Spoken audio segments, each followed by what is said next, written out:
Trứng chuột hương thì mê chưa ạ? Cái nó đó này.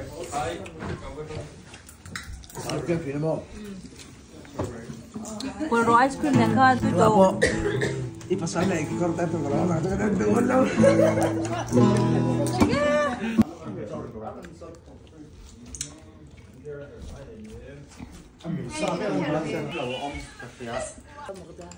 Akan kasihan bela wajah kasuan. Rồi đây thì cái đủ lít tốt khen. Pastor po ice cream à burta.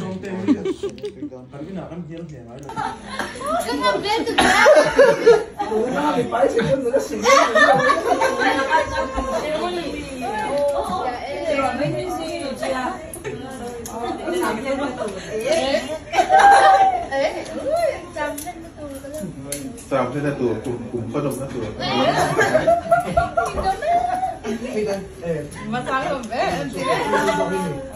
Marwat kakak pasar kau mau Andrea Tom dong Andrea Tom tu hin tu MS itu sih Tôi cần tìm điểm hút mấy điểm. Như vậy có thực ra thì có phải là mấy thứ mà có thể chụp mày đâu. Cái chú còn đủ nhiều. Rồi sao có gì chứ? Nhìn mắt thế đâu nó đọc. Đây là có đủ gì semua. Rồi yang baru masak aja lah.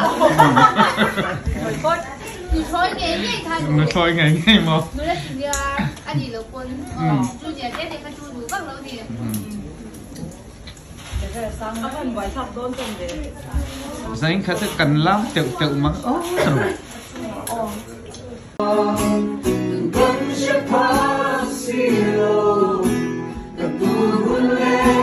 Mahunod ng panangin ngayon.